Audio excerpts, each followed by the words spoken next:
मैं त्रिमोहन कुमार गुप्ता, प्रवक्ता गणित, SRM inter college Bisalpur, Pilibhit, Uttar Pradesh. बच्चों, आज कोरोना नामक बीमारी पूरे दुनिया में एक महामारी के रूप में धारित महामारी के रूप में फैल चुकी है, जिसका प्रभाव हमारे हिंदुस्तान पर भी पड़ा है, जिस कारण जो है आप लोगों की शिक्षा बाधित हो रही है। आज आपकी कक्षाएं नहीं लग रही हैं, अतः ये निर्णय लिया गया है कि आपकी पढ़ाई हेतु आपको ऑनलाइन शिक्षा दी जाए। इसी परिप्रेक्ष्य में आज मैं कक्षा 12 के विद्यार्थियों के लिए गणित की शिक्षा प्रारंभ करता हूँ। तो आज हम सबसे पहले प्रतिलोम वृत्ति फलन चैप्टर का अध्ययन करेंगे। तो बच्चों, आज हम सबसे पहले प्रतिलोम त्रिकोणमितीय फलन का अध्ययन करेंगे। तो प्रतिलोम त्रिकोणमितीय फलन, प्रतिलोम त्रिकोणमितीय फलन, मितीय फलन यानी inverse circular function, inverse circular trigonometrical function, trigonometric functions. तो बच्चों, फंक्शन के बारे में आप पिछली कक्षाओं में सब पढ़ाया जा चुका है कि फलन किसे कहते हैं, फलन कितने प्रकार के होते होंगे ना। आप जानते हैं कि फलन कई प्रकार के होते हैं। फलन जो है आच्छादक फलन होता है, एकेकी फलन होता है, ये सब आप पढ़ चुके हैं। अब हम इससे आगे का स्टार्ट करते हैं। तो उसमें सबसे पहले आपको हम बताते हैं कि फलन का प्रतिलोम, फलन का प्रतिलोम क्या होता है। फलन का प्रतिलोम, सही है, फलन का प्रतिलोम ये बताते हैं। इनवर्स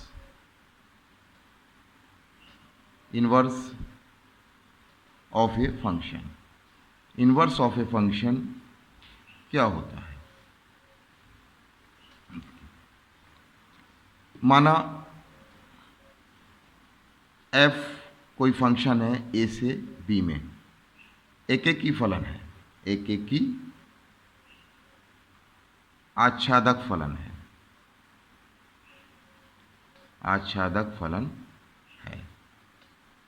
तब फलन f inverse such that v to a यानी b से a को फलन f का प्रतिलोम कहते हैं, प्रतिलोम कहते हैं, फलन f का प्रतिलोम कहते हैं। जैसे यदि y बराबर fx, तब f इनवर्स y बराबर x, अर्थात लिखते जाएं बेटा, अर्थात x का f प्रतिबिंब y है, तब y का f इनवर्स प्रतिबिंब x है। ठीक है, अतः f इनवर्स का प्रांत बराबर f का परिसर। परिसर और प्रांत के बारे में बेटा पिछली कक्षा में तुम्हें पढ़ाया जा चुका है। तथा f इनवर्स का परिसर बराबर f का प्रांत। तो फलन का प्रतिलोम समझ में आया आपके? हाँ। अब इसके बाद हम ये बता रहे हैं प्रतिलोम त्रिकोणमितीय फलन में आएगा कि मुख्य मान क्या होता है। या अच्छा, उससे पहले हम आपको बताते हैं प्रतिलोम त्रिकोणमितीय फलन क्या होता है। अब इस पे आते हैं नंबर 2, प्रतिलोम त्रिकोणमितीय फलन, प्रतिलोम त्रिकोणमितीय फलन, प्रतिलोम त्रिकोणमितीय फलन। ये होता क्या है? Inverse trigonometrical function, inverse trigonometrical function, TRIGOMETRIC, trigonometric function. ये प्रतिलोम त्रिकोणमितीय फंक्शन क्या होता है, पहले आप ये देखिए। प्रतिलोम त्रिकोणमितीय फलन एक ऐसा व्यंजक है, प्रतिलोम त्रिकोणमितीय फलन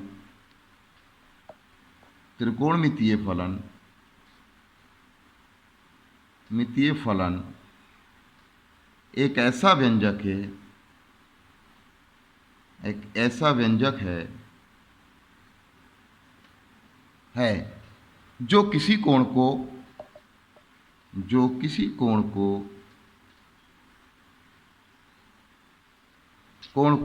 उस कोण के संगत त्रिकोणमितीय फलन के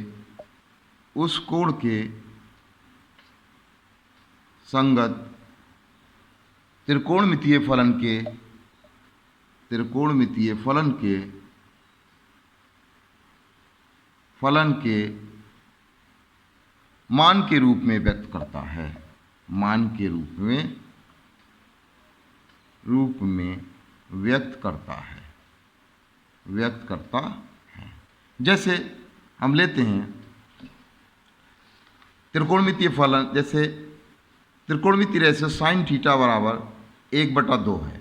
तो अब 1/2 साइन में साइन 30 का मान होता है, जैसा कि आपने हाई स्कूल में भी पढ़ा था और फर्स्ट ईयर में भी पढ़ा। साइन 30 का मान 1/2।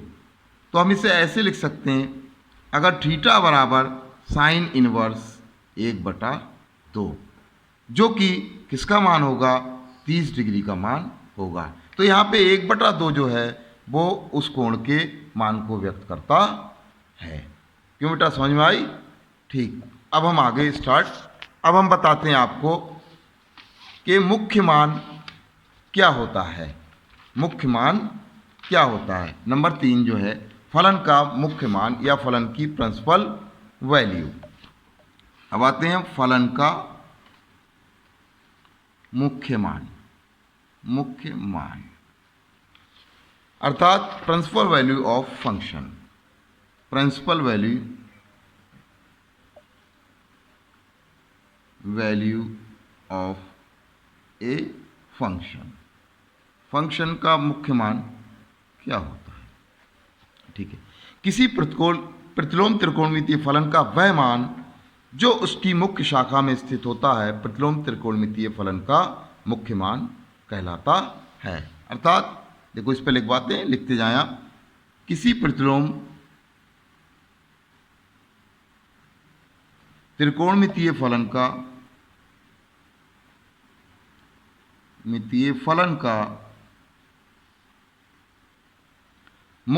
का वह मान जो उसकी मुख्य शाखा में स्थित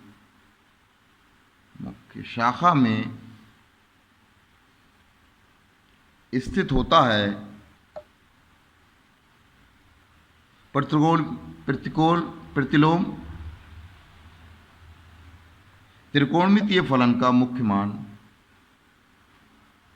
प्रतिलोम त्रिकोणमितीय फलन का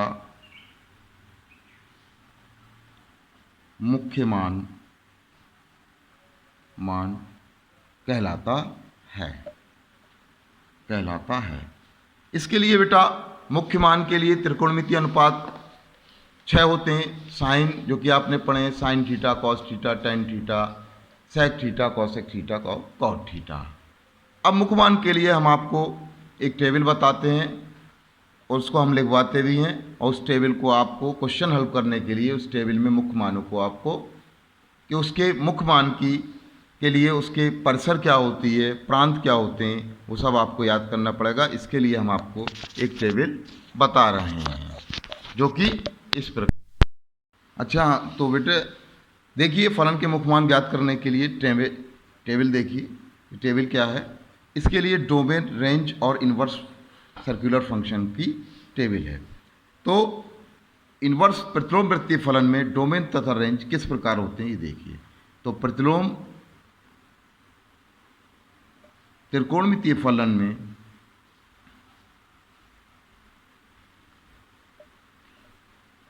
में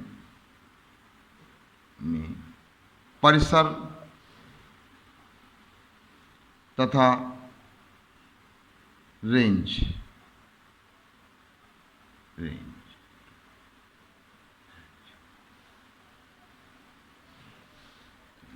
तो इसके लिए देखिए एक हम टेबल बनाते हैं जो कि इस प्रकार है।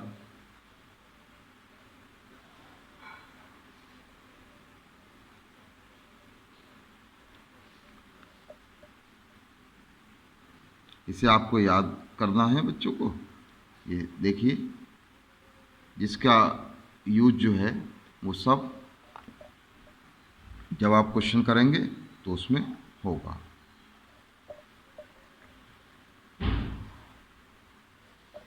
तो सबसे पहले यह हैगा फलन, इसे बोलते हैं फंक्शन, FUNCTION फंक्शन। उसके बाद है डोमेन, DOMAIN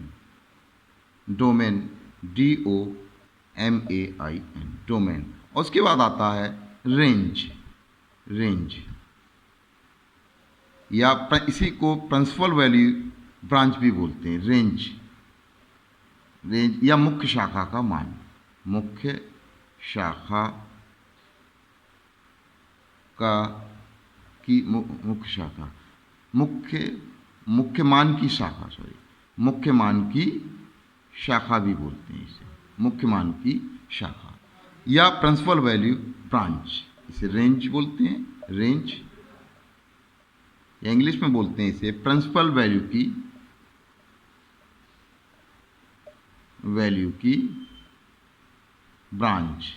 ब्रांच इसमें लिख देते हैं, इधर नहीं आ रहा है, BRANCH। तो इसके लिए बेटा 6 प्रतिलोम त्रिकोणमितीय फलन होते हैं। सबसे पहला होता है साइन इनवर्स x और इसकी डोमेन होती है -1 बड़ा ब्रैकेट -1 से 1 और इसकी रेंज जो होती है वो आपकी बड़े ब्रैकेट में -π/2 से π/2। अर्थात साइन इनवर्स जो है उसके मान, यहाँ x की जगह आप थीटा भी लिख सकते हैं, तो उसके जहाँ थीटा जो है वो एक, यहाँ x जो है या थीटा भी यूज़ कर सकते हैं, ये एक कोण है जिसके सारे मान जो होगी वो उसकी रेंज जो होंगे वो -π/2 और π/2 के बीच में आएंगे। इसी प्रकार दूसरी है कॉस इनवर्स x, तो इसकी जो डोमेन होता है इसका भी -1 से +1 होता है और इसकी जो रेंज होती है 0 से π होती है। अर्थात कॉस इनवर्स x के सभी मान 0 और π के बीच में होते हैं। नंबर तीसरा है tan inverse x। tan inverse x का डोमेन r होता है, r जो है वो एक रियल नंबर का समूह होता है और इसकी रेंज जो होती है छोटी ब्रैकेट में -π/2 से +π/2 होती है। ये बेटा आपको याद करना पड़ेगा कि sine inverse x, cos inverse x, tan inverse x का डोमेन और रेंज क्या होती है, इसका सबका यूज जो है वो आप क्वेश्चंस में करेंगे। अगला होता है कॉट इनवर्स x, इसकी भी डोमेन r होता है और इसकी भी रेंज छोटी ब्रैकेट 0 से π होती है। अर्थात कॉट इनवर्स x के सभी वैल्यूज जो होंगी वो 0 से π के बीच में होंगी। उसके बाद हमारा अगला आता है sec inverse x। Sec inverse x जो है इसका डोमेन r और इसमें से हम छोटी ब्रैकेट में -1 से और +1 तक ये घटा देते हैं, तो r माइनस छोटी ब्रैकेट -1 से +1, ये इसकी रेंज होती है, डोमेन होता है और इसकी रेंज होती है 0 से π और माइनस मजली ब्रैकेट π/2। अगला आता है बेटा cosec inverse x। Cosec inverse x, तो कॉसेक इनवर्स x का डोमेन जो होता है वो r माइनस छोटी ब्रैकेट में -1 से +1 और इसका रेंज होता है बड़ी ब्रैकेट π/2 से π, -π/2 से π और -0 ये है। तो इस तरीके से हमारे 6 त्रिकोणमितीय अनुपात हैं। तो इन 6 त्रिकोणमितीय अनुपातों के लिए जो टेबल हमने अभी आपको बना के बताई है, इसको आप अपनी कॉपी में लिख लें और उसे याद करें, क्योंकि इन सभी का यूज जो है वो क्वेश्चन को करने में आपको किया जाएगा। ठीक है बच्चों, इतना समझ में आया? हाँ ठीक। अब जो है बेटा ये आपकी जो एनसीईआरटी एक्सरसाइज की जो 2.1 एक्सरसाइज है उसकी थ्योरी कंप्लीट हो गई। अब हम जो है वो इसके क्वेश्चन करने के लिए करते हैं। तो ठीक है बेटा। हाँ तो बच्चों इस समय हो सकता है शायद तुम्हारे पास किताब भी उपलब्ध ना हो, तो इसमें हम क्वेश्चंस भी आपको लिख देंगे कि क्वेश्चन कौन कौन से हैं इस किताब के अंतर्गत। तो जिसमें सबसे पहले हम शुरू के जो उसमें बुक्स में 10 क्वेश्चन हैं वो उसमें मुख्य मान ज्ञात करने के हैं, तो हम उसमें सब एक साथ लिख देते हैं और आपको बता देते हैं क्या होता है। तो जैसे पहला है क्वेश्चन है निम्नलिखित के मुख्य मानों को ज्ञात कीजिए। निम्नलिखित के मुख्य मानों को ज्ञात कीजिए। तो इसमें नंबर 1 पहला क्वेश्चन है साइन इनवर्स -1/2। अब हमें ज्ञात करना है कि साइन इनवर्स -1/2 का मुख्य मान साइन इनवर्स -1/2 का मुख्य मान क्या होता है। तो इसके लिए हम क्या करते हैं कि हम जानते हैं कि साइन इनवर्स की सभी वैल्यू जो हैं वो मुख्य वैल्यू -π/2 और π/2 के बीच में होती है। तो हम जानते हैं कि साइन इनवर्स थीटा या x की मुख्य शाखा या साइन इनवर्स की मुख्य मान का परिसर -π/2 और π/2 के बीच, हम जानते हैं मुख्य मान परिसर इतने के बीच होता है, अर्थात साइन इनवर्स की सभी वैल्यू -π/2 और π/2 के बीच होंगी। अब हम क्वेश्चन कैसे हल करते हैं, इसके लिए हम मान लेते हैं, माना x मान लो या थीटा मान लो, माना थीटा बराबर साइन इनवर्स 1/2। ठीक है। अब इस इनवर्स को हम इधर लाते हैं तो ये जो हो जाता है आपका साइन थीटा बराबर 1/2। अब हम ये देखते हैं कि 1/2 साइन किस में होता है मान, तो आपने पिछली कक्षा में पढ़ा था साइन 30 का मान 1/2 होता है। तो इसे हम ऐसे लिख सकते हैं साइन थीटा बराबर साइन 30 डिग्री। अब हम इस 30 डिग्री को हम रेडियन में बदलेंगे। तो रेडियन में कैसे बदलते हैं, आपको पीछे हमने बताया था, चूंकि 180 डिग्री बराबर ये होता है आपका पाई रेडियन, इसलिए ये 180 है, इसलिए 1 डिग्री बराबर π/180 रेडियन। इसीलिए अगर हम बदलना चाहें 30 डिग्री तो 30 से गुणा हो जाता है, 30 डिग्री इंटू π/180 डिग्री, ये रेडियन में आपका कन्वर्ट हो गया। 30 से अगर हम इसे काटें, नहीं सॉरी, तो कितना हो गया, 6 बार कटेगा, यानी 30 डिग्री बराबर कितना हो गया, π/6 रेडियन। अर्थात हम इसे ऐसे लिख सकते हैं साइन थीटा बराबर साइन π/6। अब हम देखते हैं कि π/6 जो वैल्यू है वो -π/2 और π/2 के बीच में आ रही है। इसका अर्थ जो है हमारा थीटा का मान π/6 होगा, अर्थात थीटा की जो साइन इनवर्स -1/2 का मुख्य मान π/6 होगा। ठीक है, देखिए, तो अतः थीटा बराबर π/6, तो अर्थात साइन इनवर्स -1/2 का मुख्य मान π/6 होगा। तो बेटा ये समझ में आया आपको। देखिए एक क्वेश्चन अब हम और लेते हैं इसी परिप्रेक्ष्य में, एक दूसरा क्वेश्चन लेते हैं, कॉस इनवर्स √3/2। इसका मुख्य मान ज्ञात करेंगे कि इसका मुख्य मान क्या होता है। तो वही प्रक्रिया जैसे अभी आपको ऊपर वाले सवाल में हमने बताई थी कि हम जानते हैं कि कॉस इनवर्स थीटा का मुख्य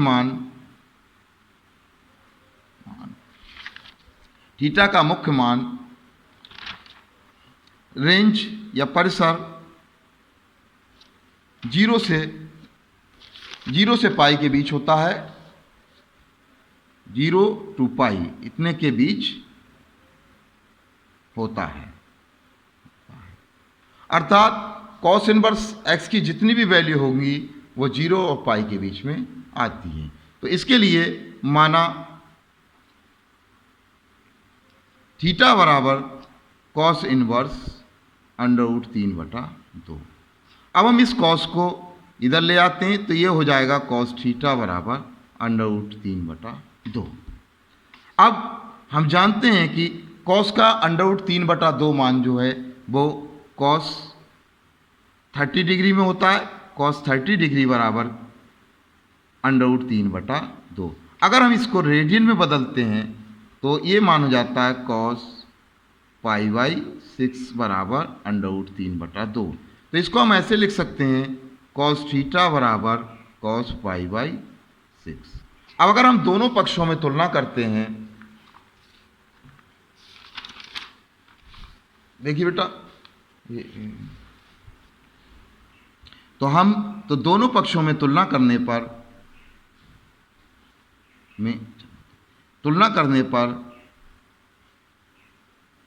पर थीटा बराबर π/6 आता है। अब चूंकि ये मान 0 और पाई के बीच में है तो ये π/6 जो है वो कॉस इनवर्स √3 का मुख्य मान होगा। अर्थात कॉस इनवर्स √3/2 का मुख्य मान π/6 होगा। ठीक है, तो ये बेटा आपके समझ में आए। 2 क्वेश्चन हमने आपको कराए। अब 2-3 क्वेश्चन हम आपको खुद करने के लिए देते हैं। उसका हम अभी आपको आंसर भी लिख देंगे, क्योंकि हो सकता है कि आपके पास बुक उपलब्ध ना हो, उससे आप स्वयं हल कीजिए, और अगर नहीं आता है तो अगली कक्षा में हमसे आप पूछिए। तो ये तीसरा क्वेश्चन है, कॉसेक इनवर्स 2, इसका मुख्य मान ज्ञात कीजिए। चौथा क्वेश्चन है tan इनवर्स -√3, इसका आपको मुख्य मान ज्ञात करना है। पांचवा क्वेश्चन है कॉस इनवर्स -1/2, इसका मुख्य मान ज्ञात को करना है। छठा क्वेश्चन है tan इनवर्स -1, इसका आपको मुख्य मान ज्ञात करना है। ठीक है, और इसके आंसर जो हैं वो हम आपको इधर साइड में लिख देते हैं। जैसे कॉसेक इनवर्स 2 का मुख्य मान, इसका उत्तर है, अभी आपको लिखते हैं कि इसका उत्तर है π/6 मुख्य मान, और tan इनवर्स √3 का मुख्य मान है -π/3। ऐसे ही कॉसेक इनवर्स 1/2 का मुख्य मान है, उत्तर इसका है आपका 2π/3, और tan इनवर्स 1 का मुख्य मान है इसका उत्तर जो है इसका आपका -π/4 है। तो ये क्वेश्चन हम आपको दे रहे हैं। ठीक है, ये आप खुद हल करें इसका, और जो नहीं आए वो आप हमसे इसमें पूछ सकते हैं। ठीक है।